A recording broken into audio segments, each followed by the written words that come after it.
Hi, I'm back again with some information to share with you that one of my followers has actually asked me about. Quite a few people have actually, and it's about how to clear your house. If you feel like you might have spirits in your home, or some energy in your house that you don't like, or whether you've just had a party and it's been a bit rowdy, and you're just feeling like the energy in your house needs shifting, it's just too bogged down, and space just feels wrong. Okay, there's a lot of, you can see a lot of different ways of doing this on other YouTubes, but I find this always works for me, and I've done this for clients, maybe their homes, and help them clear their house out. A lot of the time you will get spirits, people that are not willing to leave the earth plane. They don't recognize that they have died or passed over, and they'll find a nice comfy home that they think suits them, and they'll just hang out and find a little place in a corner somewhere that really works for them. One house I did, there was like a uni student that had dropped out, somebody in their 20s, and was just hanging out at a little desk that they had underneath the stairwell, and I could tell that it was there because it just felt heavy and thick. It's hard to explain this to people that are not usually used to feeling energies and things around them. Your awareness, you might feel something just out of the corner of your eye or slightly to your shoulder. That will be an energy that is in your home. You might hear footsteps or some stuff going on in the roof, and put it down to being rats or possums or the wind.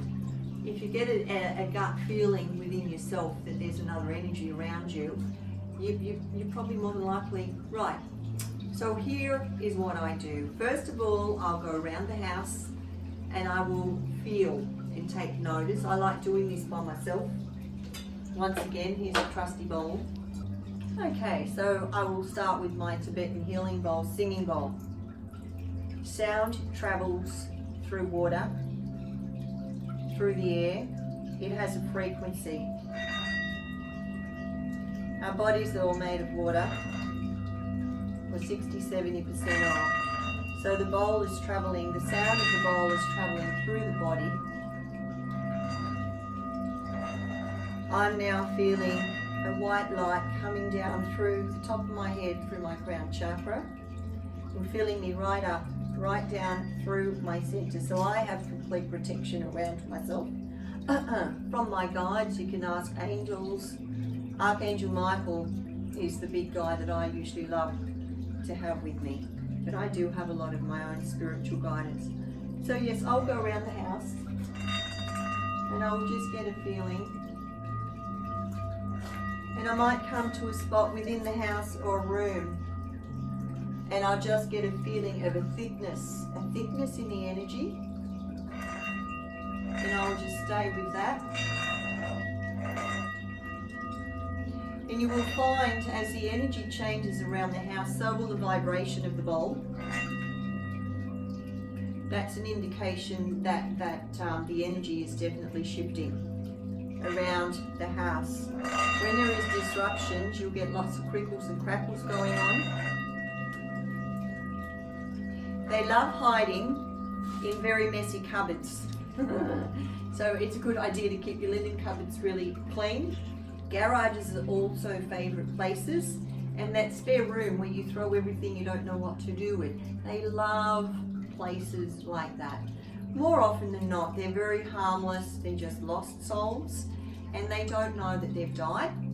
So you can talk to them, let them know they have died, they're dead, and they can go to another place, they can go find other family members and be at peace in heaven, the universe, to a higher realm, whatever you choose to call that. And you keep asking the guides to come through and to help them move on, to pass. I also like using sage. It's not always easy to get hold of, hence why I've got a really large piece. don't need to keep buying it.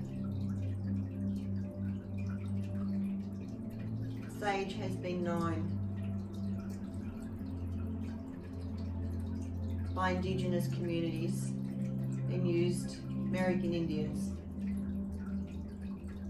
for clearing energies, clearing spaces.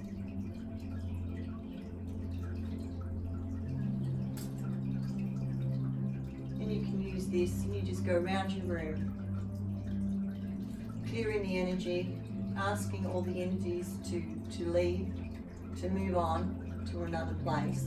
See them in your own mind, turning around and leaving, hearing them, accepting the fact that they have died, they have passed on.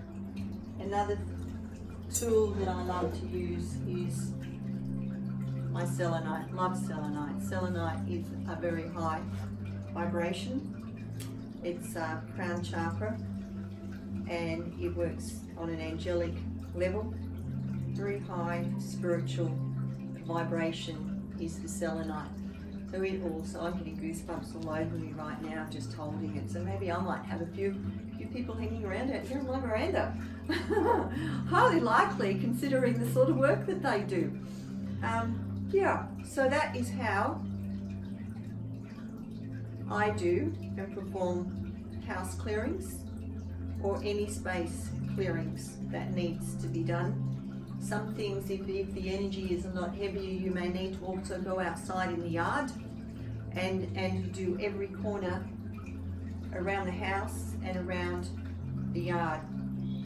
Then see your home with a beautiful white dome shining over it with clear protection. You might even see it illuminating. So that's visualizing, using a visualization. And that's a whole other story all over again. However, I hope this has been very helpful for you, and it has worked time and time again for me, and it's also helped lots of clients of mine also. Thank you. See you next time. One thing I forgot to tell you, how do you put out the sage? Because it's going to just keep burning down and down if you don't. I have a bowl with little rocks in it that you buy from any old garden centre, and you smother the flames in that, or you can have a bowl of sand or a bowl of dirt. I have seen a close friend of mine just run hers under the tap and let it dry out. However, I've not been game enough to do that. So there we go. Now I can sign off. This will eventually go out, I promise. Bye now.